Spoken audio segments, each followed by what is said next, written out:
All right, we're going to go live in about 30 seconds.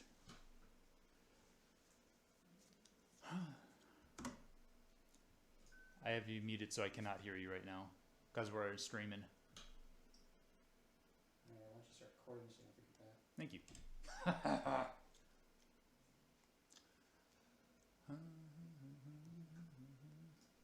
All right, 5, 4, 3, 2.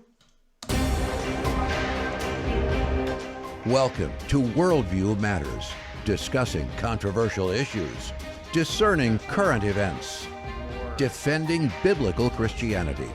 No topic off limits. And now, here's your host, David Fiorazzo. Merry Christmas season, friends. Thank you so much for tuning in, for watching live. We appreciate your support. Remember to share this, and if you have any comments or questions, get them to us early. Go to the comment section. Let us know where you're watching from, and also, where you're from and what your question or comment. Favorite Christmas movie, biggest news story of the year, 2023. A lot of news this year. Well, thank you again for sharing the podcast. I want to bring in my guest today. Dr. Jake Jacobs is here, and I'm blessed to have him in studio. Shalom. Happy Hanukkah, David. Shalom. Happy holidays. We're going to talk about that. He's another troublemaker for the kingdom of God. So we're blessed to be in here today, Jake, live. This is the first time we've done a live show, so you've got to, keep it kind of, calm today. Well, I just want to remind your audience there's only 11 days till Christmas, so if they want to send me a gift, do not go over $300, please. Sorry about that. Okay. So one thing we wanted to share, my favorite Christmas movie of all time, It's a Wonderful Life. We're going to talk about that. There's a little echo in the ears. So I want to talk about the whitewashing of Christmas. And I want to talk about how when people say happy holidays, ask them what holiday they're referring to. I don't mean it in a disrespectful way, but Jake's going to share something with you about back in the 90s, the school calendar changed. We say Christmas because it means something to us if you adhere to the biblical worldview. But Jake, I'm going to get your response to this on my new book, Assault on the Image of God, page 109, in a chapter called Attacks on Free Speech. I shared how things have changed in our culture, and people are removing the meaning. Obviously, the attack is on Jesus, his church, his followers, and of course, the image of God in mankind. But happy holidays seems benign. It seems, it's a nice thing to say. You don't want to leave anybody out. But when you know the agenda behind it, they are purposely removing Christmas and the meaning. And you've got a mug there that says, Jesus is the reason for the season. I even have Santa Claus bowing to Jesus. That's a Fontanini art piece. Santa is bowing before the baby Jesus. Is Fontanini Italian? Fontanini. I figured you'd have to bring up an You Italian. betcha. All right. Ciao. Okay, so here's what I did in 4 hours of primetime television programming. I just recorded television commercials and what they said around Christmas time. 4 hours, okay? This holiday, season's greetings, holiday sale, the great holiday bake-off, just in time for the holidays. Get festive. The holidays are here. Home for the holidays. Your holiday shopping all in one place. Experience the magic of Winterfest. The holidays start with you. Save on thousands of gifts for everyone on your list. All decorated for the holiday season. Looking for the perfect present? Epic holiday deals. 'Tis the season. We have a gift card for everyone on your holiday list. It's a holiday spectacular. It's the most wonderful time of the year. This holiday, and it goes on, but that was 4 hours of primetime. I'm switching the channels and just writing down what the commercials said. What's missing from that, Jake, and should we even care? Well, look, if you go back in history, the term holiday comes from the word holy day, the actual original root. So I don't necessarily have a problem, but when you see what's going on in American society, the secularists, the leftists, the atheists, the Freedom from Religion Foundation and ACLU and other organizations like that, there's an explicit, specific agenda going on. I saw it happening in the public school where I taught, where the calendar used to say Christmas, Christmas vacation or Okay. Christmas holiday, Uh-huh. or it would say Easter vacation or Easter holiday. And then all of a sudden it started to change because organizations like the ACLU and the Freedom from Religion Foundation began to pressure administrators, public school teachers, public school principals, and say, separation of church and state, you cannot have Christmas because it infers Christianity in your public calendars and public school calendars, etc. So if you look back, ultimately, this is an agenda to de-Christianize an American society because we, as you know, are at war. There's a war against the Judeo-Christian worldview and Western Christian civilization. Yep, and we're going to talk about some of the news stories that are in the headlines in recent weeks and months, and maybe do Jake. I'll ask him what one of the top 1 or 2 news stories of the year. I know Israel and Hamas, the horrific attacks, October 7, obviously, but maybe other than that. But I want to shout out to some friends who are watching live on Facebook Live on the Freedom Project page. Gregory from Oak Creek, Wisconsin. Let's see. I think Dink Adair, I hope I said that right, from Waterloo, Illinois, and Brian Thomas, glad to be on my first Worldview Matters live stream. This is the first time we're doing this on Worldview Matters, so I'm blessed to be here. Greg says, Merry Christmas. Shout out to you guys. So, Jake, let's talk about something nice, like Christmas movies. Because we can talk about the agenda all day long. And by the way, I've got my Keep Christ in Christmas, but I think this should be updated, Jake Jacobs. I think it should say, Put Christ back in Christmas. Your thoughts before we talk movies? Well, that's... Look, it sounds trite when you say Jesus is the reason for the season, but in the midst of all the materialism, in the midst of all the secularism, in the midst of the agenda by atheists, we need to recognize, it's why I love A Christmas Carol so much, the book, the movies, because Dickens was trying to find a way of making Jesus Christ real, that authentic Christianity, what he called real Christianity, where people would actually believe in the Christ child and then act thereupon. But today, the agenda by leftism, wokeism, you can call it 1,000 different things, is like during the French Revolution. The French Revolution, as you know, by Robespierre and Danton and others, was an attempt to de-Christianize French society. Change the calendar, change Christmas, change the Sunday, the worship of God on Sunday, literally have a brand new calendar, take Christ and the scriptures out. Well, that's what's happening in the United States of America. And in any other Western civilized country, there are elements within those countries that want to declaw the very essence of what made, for example, what made our republic under God what it is. It's Jesus Christ. Yeah, I think they want to dismantle our founding as a nation. And by the way, in my previous book, I wrote a chapter on the separation of church and state. That's the second biggest lie in America. Yep, absolutely. It's a lie. As you know, it's not in the Constitution.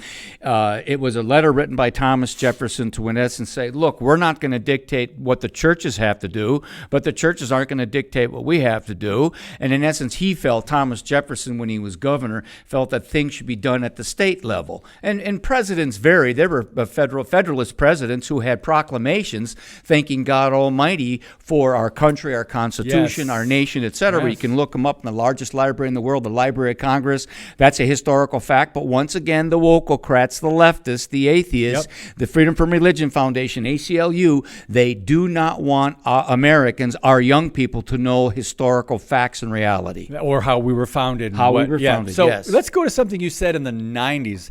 I didn't realize it went back that far, but you said there was, on the school calendar, the government-run schools in America, the calendar said Christmas break or Christmas holiday, and you said in the 90s that was changed? Well, yeah, I was teaching actually in Arizona in the 80s after going to seminary, and then I moved here in 88. I actually was seeing it in late 80s, but it wasn't just happening in Wisconsin. It was initiated out in California and New York State, and it spread throughout the country. Once you have these administrative social studies conventions and gatherings where what they were going for is to get the principals and the administrators, the superintendents, to be afraid of lawsuits and to be told there was the strict separation of church and state, and therefore we must sanitize any semblance of Christianity. Well, that's what they did in the churches. They made pastors afraid to say anything, quote, moral or political or cultural, the issues that are big, debates today. So, by the way, a real quick aside, go ahead. I did have my boss come to me when I wrote my first book dealing with the Christian foundation of America. He came to me after that book was published, came into my room. He was told by the superintendent to tell me, be careful what you're doing. And I said, I could not believe this. The Soviet Union was still around at the time, and I said something to the effect of, you got to be kidding me. I live in Moscow, Russia, or Havana, Cuba. You're going to tell me I can't write about the foundation of the nation being Christianity? In no uncertain terms, let them know that truth is on my side, and I will not back down from letting our students know that was truth. that God, the Gospel, and Government? Yes, that's how we met. That's my first. We met at a Christian bookstore. Were you doing a book signing? Yep. And we were there maybe promoting that and a concert coming up, and that was in 2004 or 2005, one of those. Right. Wow. So we've known each other that long. But I want to shout out to Fran from Mobile, Alabama, watching from the Gulf Coast. And guys, just if you have any questions, here's one from Brian. What do you say to pastors who say they can't speak on politics from the pulpit because of separation of church and state? They should study American history, study the Black Regiment. Black Robe Regiment, The Black Robe Regiment. I mean, the fact of the matter is pastors are called to speak light into the culture, into the society. Yep. And so there's this myth out there that somehow pastors can't speak about truth and actually expose the darkness that's out there. Yeah, and it is, and some of it's cowardice, but let's talk briefly, Jake. I didn't know we were going to go here, but the Johnson Amendment. 1954, Senator at the time, Senator Lyndon Johnson slipped that into a massive tax code overhaul bill on the Senate floor. And the Johnson Amendment, because he had enemies, let me define his enemies: conservative, anti-communist, patriotic people that were coming against Lyndon Johnson and his big government policies, and anti-communist groups against Johnson, right? So he said, how can I shut them up? So he slipped the Johnson Amendment. And because of that, a lot of pastors have unnecessarily been self-censoring because of fear of maybe losing their 501c3. I know you have a lot to say about that. Well, I'll tell you what, the bottom line is the hypocrisy and duplicity. It's unbelievable when you find that Democrats would connect to churches all throughout the country and they would not shy away from getting in the pulpit. Reverend Wright, Obama's reverend, who he threw under the bus, and there were politicians getting up and saying how bad Israel was and how bad the white folk were, and they didn't shy away from their leftist agenda. And that has happened in left-wing, liberal, I call them, they're non-church churches. They're not really Christian churches. Liberal Christianity liberal is an oxymoron, Christianity or progressive Christianity. Exactly. But they get away with it. But they got away with it. Yeah. Right. And if ultimately this 501c3, what do you call it, labeling or whatever, it became an intimidation for far too many pastors. It was kind of like the churches in Germany in the 1930s. It took people like Dietrich Bonhoeffer and others to gather authentic Christians to say we need to stand up against National Socialism, Nazism. They did. They paid the price, but that's what we need today in America. 1/3 of pastors in Germany. Silence in the face of evil is itself evil, Dietrich Bonhoeffer once said. So before we talk about It's a Wonderful Life, Jake Jacobs, I want to thank Harbingers Daily for being a big support to the show. God bless you guys. Great staff there. They support the podcast, and they put us on their website, which is an amazing website, harbingersdaily.com.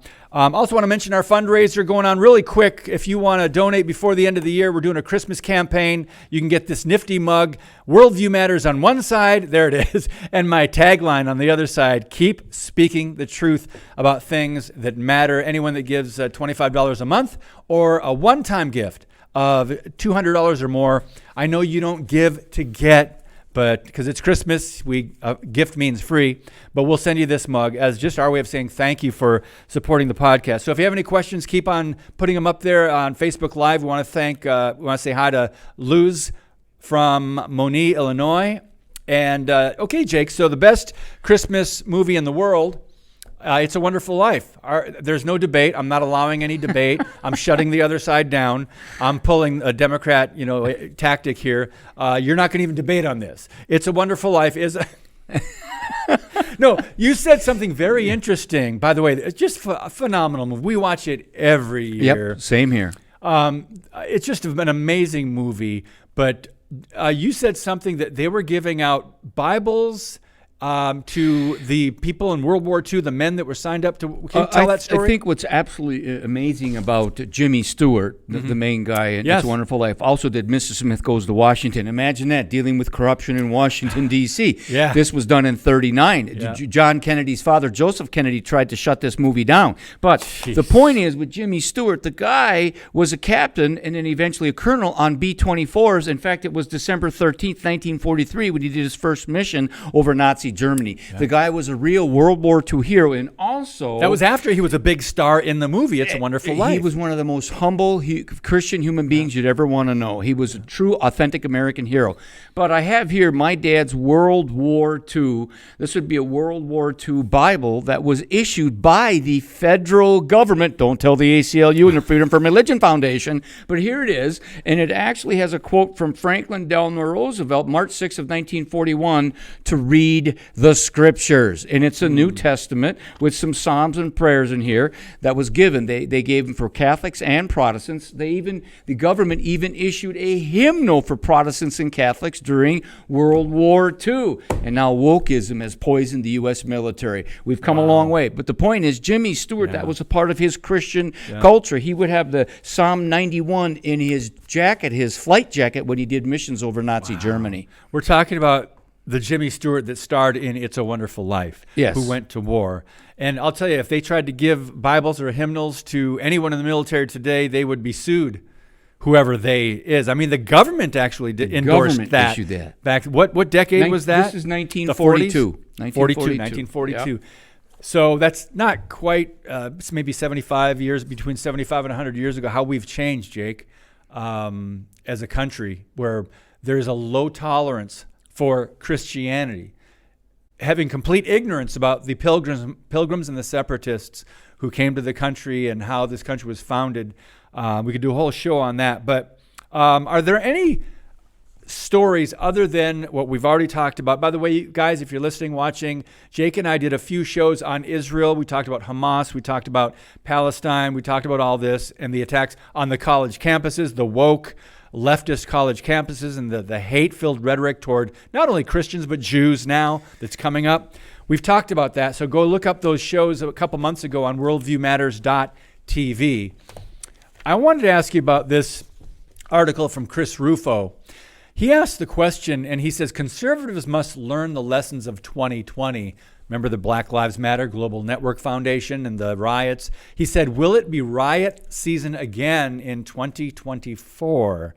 Because there's a big election coming up next year. Jake, you wrote a book called Mobocracy, and you've written a lot about this and Antifas and the BLMs and the leftists. What are your thoughts as we see this new year and this election next year approaching?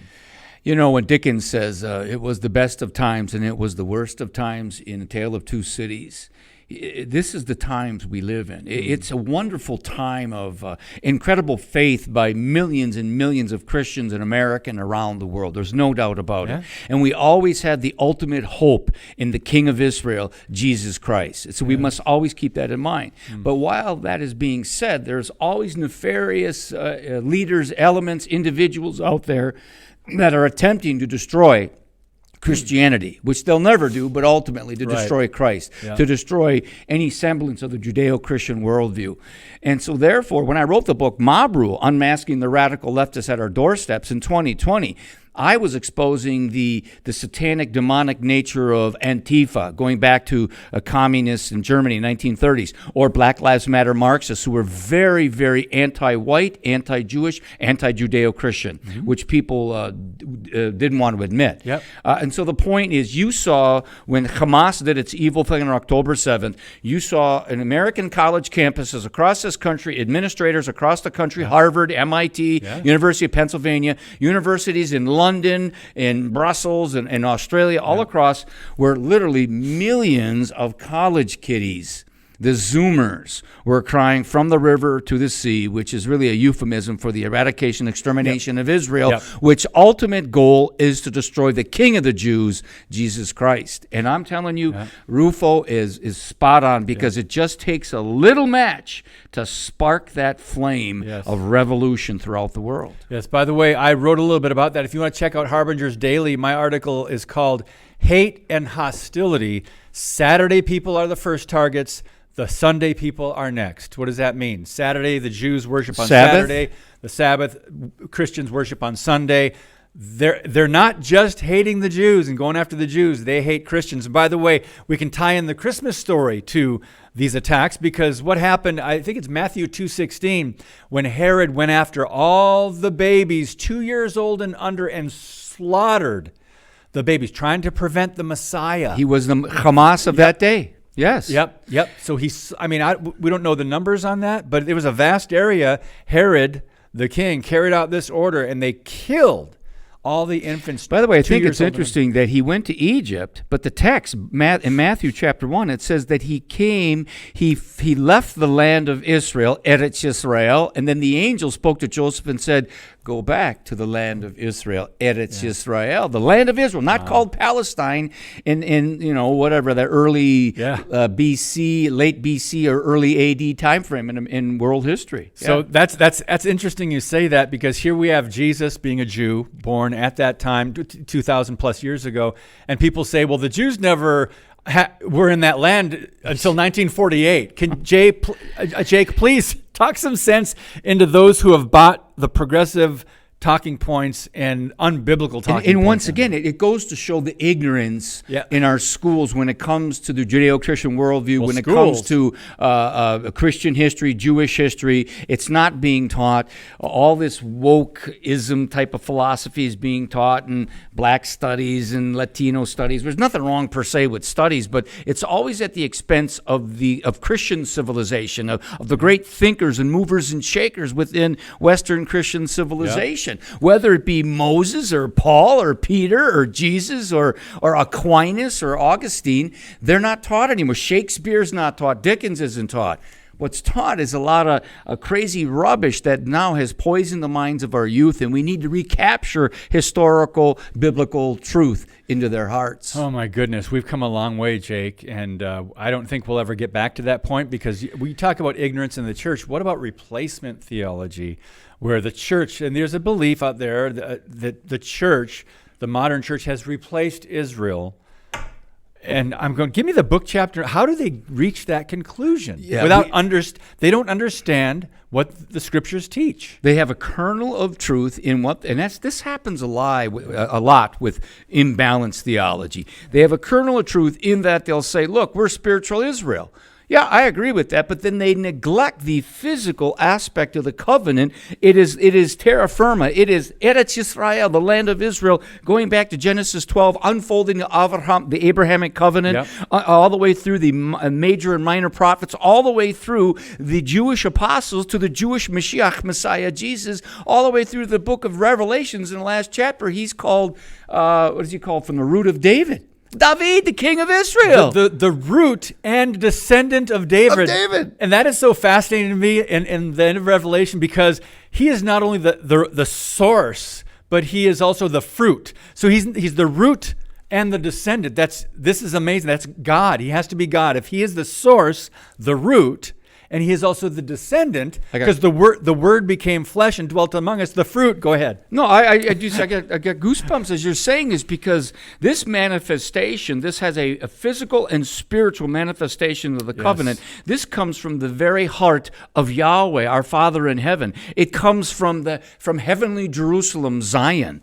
And so what you need to understand is, I've seen far too many Christians on social media having a disparaging attitude towards towards Israel and the Jewish people. And we saw that even in church history, some aspects of the Catholic Church. I'm not ripping on Catholics, but even Pope John Paul II said, please forgive us for some of the things we did to Jews. Even the Lutheran Church, Martin Luther's and the Jews in their lives, there was some negative. And don't get me wrong, my wife was raised Lutheran, and they had a great impact on education in Europe, and the Reformation, etc. So, but the point is, we need to have a full perspective, biblical worldview perspective from Genesis to Revelation to get an understanding of the balance of the physical and spiritual. You and I, former Gentiles, have been grafted into that beautiful olive tree, Israel. Romans 9 through 11, chapters 9 through 11, Romans. There's obviously we need to be better students of the Old Testament. Jake, we are down to 3 minutes already in this live show. By the way, friends, this is the first time we've gone live. This is a blast. And I've been trying to read the comments on here and people that have been asking questions, but we are running out of time quickly. Do you have any questions in there we can deal with? Or well, we're down to 3 minutes. I don't know how you're juggling all this. So Christmas movies, what would be your number 2 or 3? Oh, number 2 is A Christmas Carol. Okay. Bar none. Now, there are a lot of those, a lot of versions of that. A lot of great versions. My favorite is 1951, Alistair Sim. Yes. And he did a great job. Just a brilliant job. George C. Scott's 1984 version. But once again, when you understand what Charles Dickens was attempting to do in that time frame during the Industrial Revolution, Victorian era, he was trying to speak to the church and say, people, we must practice what we preach. Yes. What about a third? Is there a third? Christmas story? I mean, I just said it, Christmas Story. That's one that was on my mind because they did an updated version of that. Oh, Miracle on 34th Street. Okay. I love that. I love that one, yeah. Have you ever seen the one called The Christmas Shoes? No. Oh, my goodness. Rob Lowe starred in it, and it was about, I think, the mom had cancer, and the little girl went to the store. I'm giving it away, but it's based on the song that came out in the 90s, I believe, called Christmas Shoes.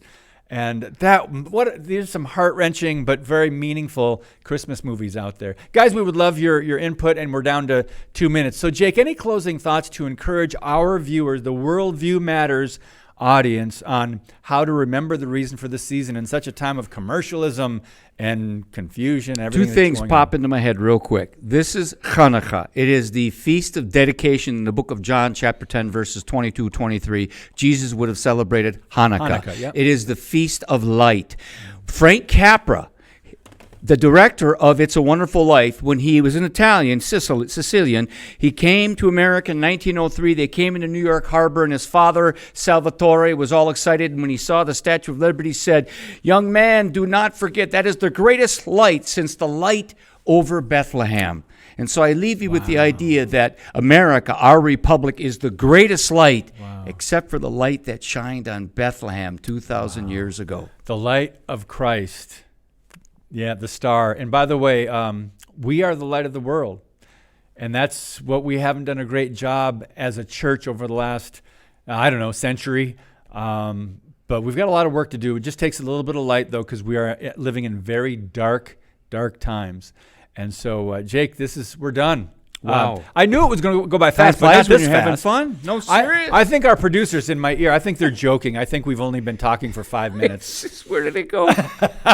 Anyway, guys, thank you so much for your prayers, your support, your donations, your interaction, and for sharing the show. We really appreciate it. And I'll say, as I always do, God bless you. Merry Christmas. And as always, keep speaking the truth about things that matter. Thanks for watching.